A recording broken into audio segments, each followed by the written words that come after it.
15 de março de 2014. Entra no ar a hora e a vez da pequena empresa. Confira o que preparamos para hoje.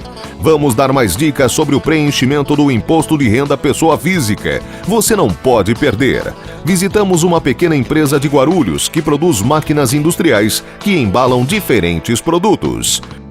Ainda temos uma entrevista com o professor Thales Andreassi, explicando a importância de delegar funções dentro da empresa.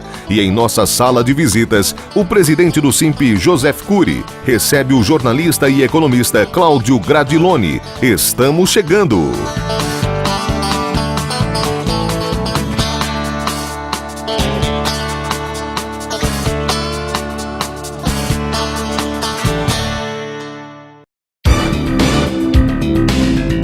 Nesta quarta-feira, o Grupo Asas, Associação das Advogadas, Acadêmicas e Estagiárias de Direito de São Paulo, lideradas pela advogada Rosana Chiavassa, realizou sua cerimônia de posse aberta, um evento que foi um marco na história da advocacia. Esta associação foi criada com o intuito de promover o debate a respeito da mulher na sociedade, buscando efetivar a igualdade entre mulheres e homens. Estiveram presentes as seguintes palestrantes: doutora Angélica Maria Melo de Almeida, doutora Ada Pellegrini Grinover e ministra Eliana Calmon. A importância é histórica porque nós mulheres advogadas sempre ficamos alijadas do poder e sem quem realmente conhecesse os problemas da mulher e pudesse juridicamente enfrentá-los e ajudar. O nosso objetivo é conscientizar e empoderar as mulheres brasileiras, começando pelas advogadas, mas passando pelas médicas, engenheiras, tecelãs, enfim. O Brasil será um país justo quando houver a equidade. Enquanto isso, mas a gente chega lá.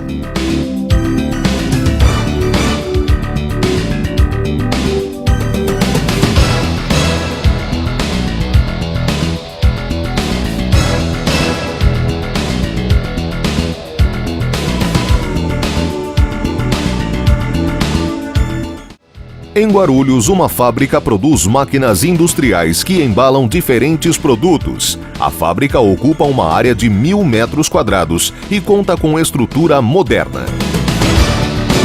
A empresa começou numa garagem, tá? Numa garagem e a gente fala conhecido fundo de quintal, né? Aí depois a gente veio para um salão alugado.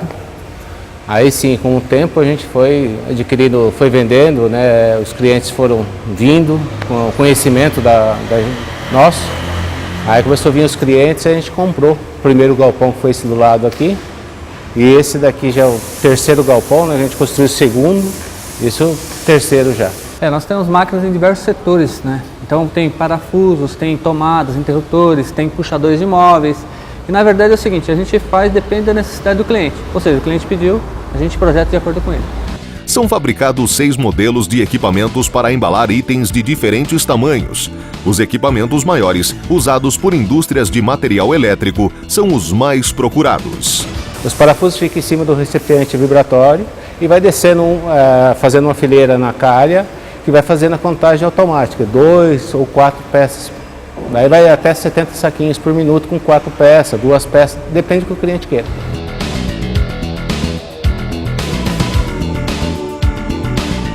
A concorrência, no caso China, por exemplo, se ele precisa vender o produto dele aqui no mercado interno, no Brasil, como que ele vai trazer o mercadoria de fora? Ele não está dando emprego nenhum aqui dentro. Eu acho que quem está comprando equipamento desse daí tinha que pensar muito bem nisso, porque ele tinha que dar valor para dentro de casa, não para fora.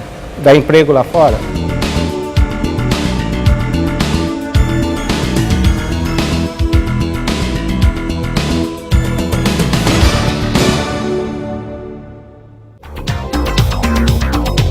É comum no início do negócio o empreendedor acumular várias atividades, como vendas, controle financeiro, atendimento pós-venda. O problema é que, à medida que a empresa cresce, funcionários são contratados, mas o empreendedor continua agindo da mesma forma. Quando a empresa começa a crescer, a tendência é ele continuar fazendo um pouco de tudo, e é aí que mora o perigo.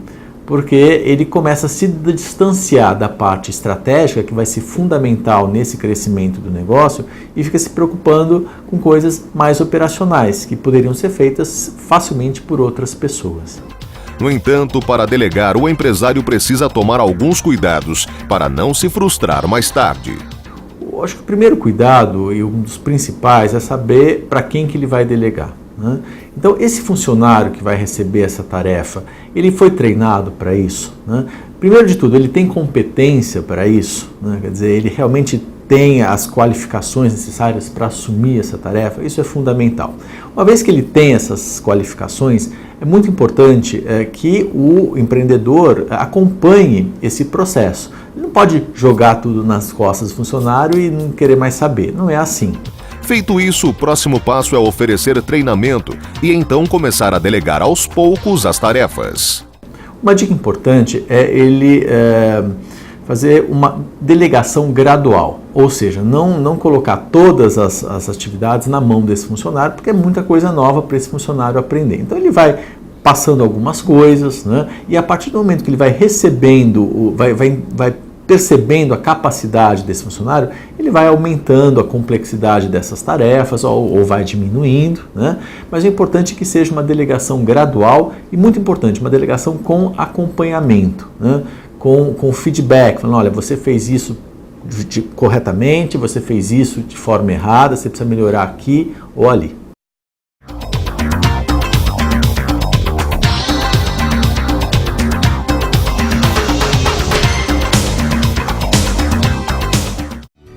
Na semana passada falamos de algumas novidades sobre o imposto de renda à pessoa física.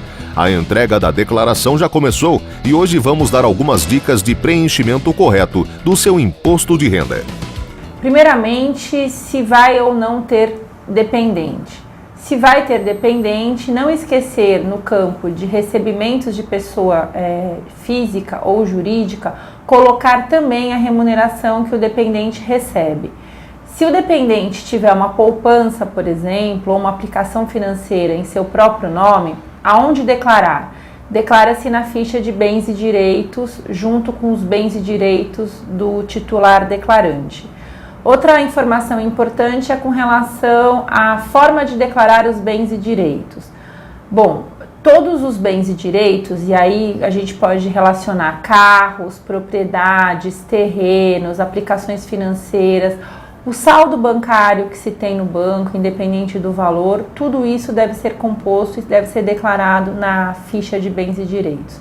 É sempre importante frisar que a Receita Federal toma por base a comparação de dois exercícios. Então, nós temos que colocar as informações de 2012 e de 2013 para que haja um comparativo da evolução patrimonial.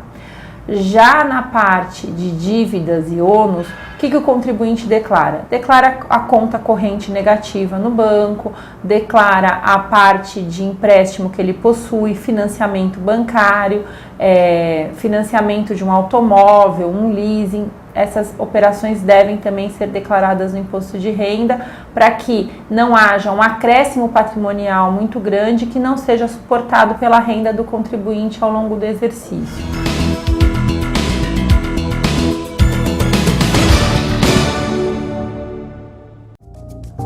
1988, um ano especial, marcado pela conquista do primeiro campeonato mundial de Ayrton Senna. A promulgação da nova Constituição Brasileira.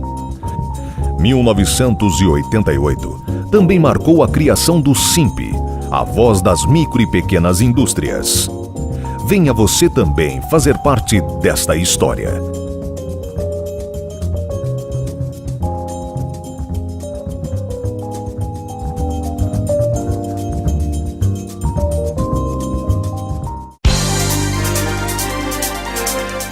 Você está assistindo A Hora e a Vez da Pequena Empresa.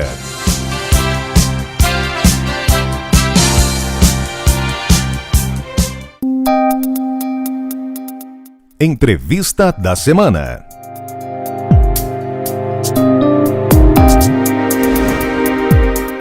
O nosso convidado de hoje é um jornalista com vasta experiência e é economista também. E é um homem que, a hora que vocês verem quem é, vocês vão saber aquilo que eu estou dizendo. O nosso convidado é Cláudio Gradiloni. É um prazer tê-lo conosco, Cláudio. Prazer é meu, Cury. Obrigado pelo convite. Obrigado pela sua participação. Gradiloni, existe dentro do jornalismo hoje discussões gigantescas de que o valor das empresas caiu, de que o investimento em ações é um risco, de que se colocou X dólares e agora a remuneração é diferente. Como é que você analisa esse quadro? Olha, Cury, eu costumo dizer que na Bolsa de Valores, o principal ativo a ser negociado não é ação, não é dólar, não é renda fixa, não é fundo imobiliário. O principal ativo negociado é a expectativa.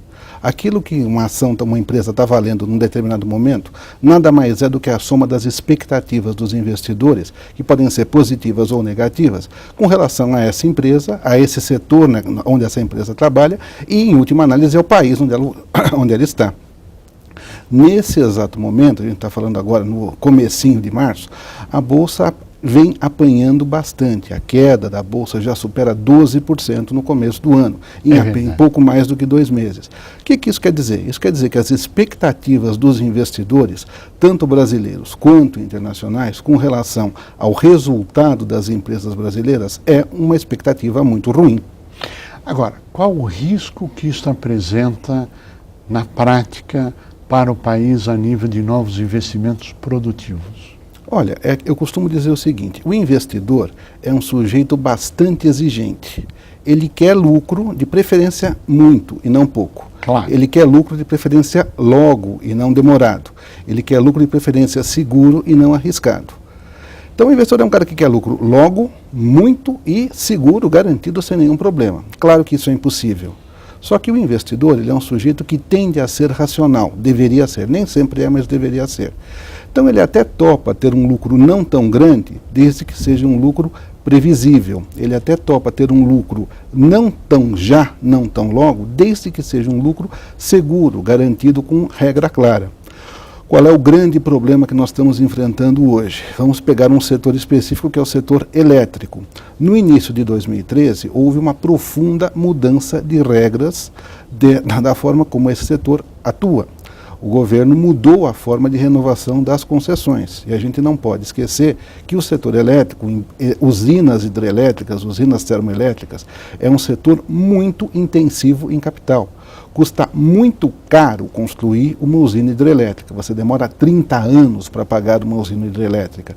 Então, esses investimentos, eles são pensados não em anos, mas em décadas. Se você muda as regras no meio do caminho, você vai fazer com que o investidor exija muito mais segurança ou muito mais retorno para investir. Então, respondendo à tua pergunta, essa insegurança jurídica, essa insegurança regulatória, essa mudança de regras do jogo no meio do caminho, com certeza afasta o investidor, especialmente o investidor de fora que não está acostumado com o Brasil. Hoje se discute muito no país a necessidade de investimentos na área de infraestrutura. E o que nós temos assistido pela grande imprensa é que investidores internacionais e investidores nacionais estariam dispostos a concessões nessas áreas e fazer os investimentos. Qual a sua avaliação disso que nós estamos assistindo? Por exemplo, de novo aquela questão da regra e da adaptação da regra à vontade do investidor. Normalmente o investidor de mercado financeiro no Brasil, o sujeito que aplica em renda fixa, aplica no mercado de juros, ele é um sujeito impaciente. Ele quer uma aplicação de 6 meses, no máximo de 1 ano. De repente você tem empresas, e aconteceu no início de fevereiro, uma grande emissão da companhia Vale, da mineradora Vale, que captou vários bilhões de reais, lançando debêntures, lançando papéis de renda fixa, né, com prazos de no mínimo 7 e até 14 anos. E você teve uma demanda muito grande. Tudo aquilo que a Vale ofereceu à venda foi vendido. Você teve investidor que comprou isso daí. E a aplicação mínima era de 10 mil, 20 mil, 100 mil reais. Você teve bons investimentos nisso. Qual que foi o segredo? Qual foi o macete da Vale para conseguir atrair um investidor que vai pensar em receber daqui a 14 anos, em 2026, por exemplo? Qual foi? 2 pontos muito simples. Primeiro, isenção fiscal, está previsto em lei. Você concorda em deixar o seu dinheiro durante muito tempo e, em contrapartida, o governo te diz, tudo bem, o leão vai ficar preso na jaula com relação a tudo que você ganhar. Segundo, no caso específico desse papel, era um papel que pagava uma coisa que pessoas jovens como nós vão dar um suspiro de saudade agora, pagar juros e correção monetária, porque paga uma taxa de juros que superou 6% ao ano, mais a variação da inflação medida pelo IPCA. Então, na ponta do lápis, isso daria uma remuneração superior a 12% ao ano, livre de imposto, de uma companhia acima de qualquer suspeita, que é a Vale do Rio Doce. Quando acontece isso, você tem investidores correndo para dizer, deixa o meu dinheiro aí por 12, por 15, por 20 anos. Eu estou comprando esse papel pensando na aposentadoria do meu filho. Ou seja, o investimento no Brasil é plenamente possível desde que haja equilíbrio e bom senso por parte do governo. Esta mensagem clara que você está colocando, se eu estou entendendo claramente, ou seja, menos imposto e mais viabilidade e visão de longo prazo? Não é nem a questão, é perfeitamente, é isso mesmo, mas não é nem a questão de menos imposto. De novo, o imposto, ele é ruim, ninguém gosta de pagar imposto. Imposto é uma unanimidade, ninguém gosta. Mas é um mal necessário. O imposto tem que ser pago para custear a sociedade. Não tem jeito.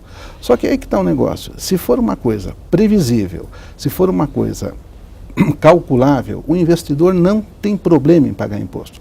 É aquela velha história, aquele velho ditado que diz que o combinado nunca é caro.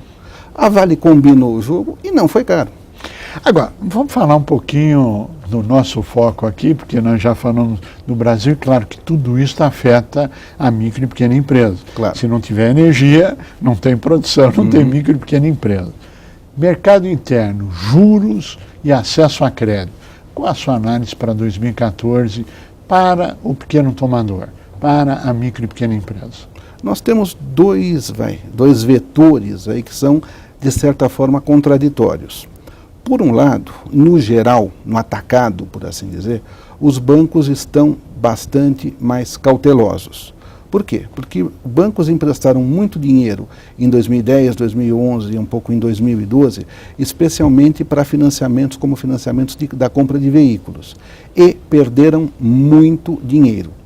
Quando os juros subiram no começo de 2000, começaram a subir no começo de 2012, a inadimplência de algumas carteiras foi muito elevada. Teve banco que perdeu bilhões de reais emprestando para compradores de veículos que simplesmente não vão conseguir pagar.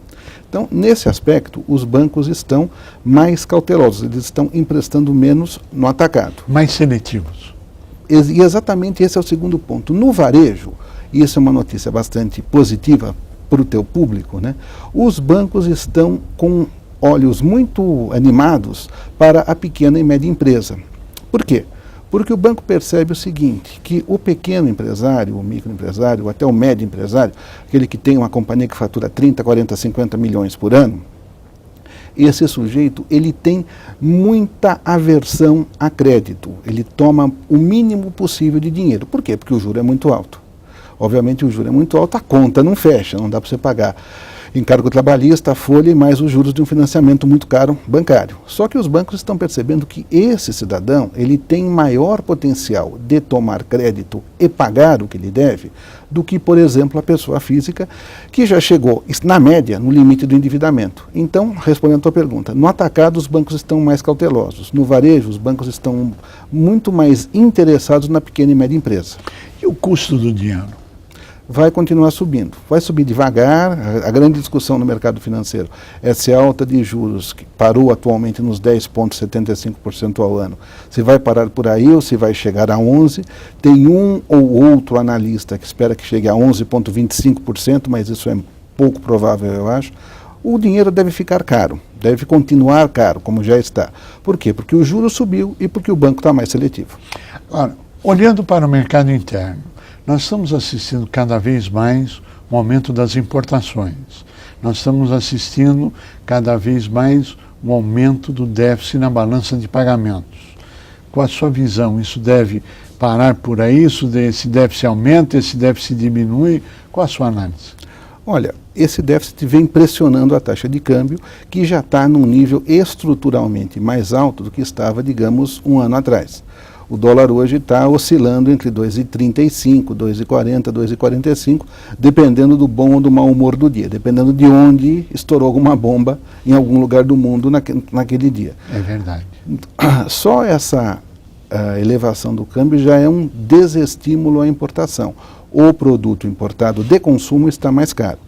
O grande problema é que a economia brasileira está cada vez mais integrada ao resto do mundo. Isso não é um problema, isso é uma coisa boa. Só que isso gera um problema, que é o seguinte: se eu sou um produtor de automóvel, por exemplo, e eu dependo de uma peça importada, dependo de um câmbio importado, estou dando um exemplo hipotético. Claro. O dólar pode estar 2, pode estar 3, pode estar 4, pode estar 5. Se eu quiser vender um carro, eu vou continuar importando câmbio, porque eu não consigo vender carro sem câmbio. Então, o grande problema é que essa alta do dólar que a gente está vendo, provocada pelo aumento das importações, acaba elevando os custos de toda a economia, começando pelo petróleo, né? A gente não sabe até quando a Petrobras vai aguentar subsidiar o petróleo às próprias custas, né? Tem um economista nos Estados Unidos que no ano passado foi manchete do jornal US Today, o Peter Madden, que você, claro, conhece. Ele lançou uma campanha dizendo: se de cada 20 produtos que o americano compra, apenas um fosse fabricado nos Estados Unidos, geraria 1 milhão de novos empregos. E que a meta dele era gerar 10 milhões de novos empregos nos Estados Unidos, não via governo, mas via conscientização individual das pessoas e a valorização do mercado interno. Como é que você vê essa campanha? Olha, eu sou um sujeito que eu tendo a defender o investidor e o consumidor. Então aí que está o negócio. Tudo bem, você pode dizer com muita razão, o empresário brasileiro ele compete em condições de desigualdade, porque ele tem uma carga tributária que não o favorece, porque ele tem uma legislação trabalhista que não o favorece, porque ele tem uma burocracia que não o favorece, né? Tudo isso é verdade. Acontece que o empresário brasileiro, muitas vezes, ele, por não poder, por não querer, ou por ter medo, por conta da insegurança do país, ele não investe aquilo que ele poderia investir na melhoria do produto, no aperfeiçoamento do seu negócio. Eu acho que o consumidor deveria comprar 100% de produtos brasileiros, desde que eles fossem iguais ou melhores em qualidade e em preço ao produto internacional. Tudo bem, você pode dizer, não, mas a produção de facas, garfos, facas, talheres na China quebra o nosso produtor porque é feito um dumping, é muito barato. Ok, nesse caso que se haja para colocar uma medida protecionista, mas você tentar proteger toda a economia, isso acaba prejudicando o consumidor e gerando ineficiência. A gente viu isso no tempo da reserva de informática. Eu pediria suas considerações finais, porque chegamos ao final do nosso tempo. Bom, veja, você me perguntou se eu estou otimista ou pessimista. Sim. Eu diria o seguinte: o país ele está indo bem. Ele não está indo tão bem quanto ele deveria, mas ele está indo bem. A gente não vê nenhuma grande crise bancária, a gente não vê nenhum grande problema de crédito, a gente não vê nenhum grande problema de dívida, tanto interna quanto externa, que é inegociável. Então, é que tal. Infelizmente, o Brasil vai indo devagar, mas vai indo bem. Cláudio Gradiloni, nós queremos agradecer muito a sua participação, queremos torcer junto consigo pelo Brasil, pela melhora e continue assim, que é isso que o Brasil precisa. A você que esteve conosco, nosso mais profundo agradecimento, com a certeza que estaremos juntos na semana que vem. Até lá!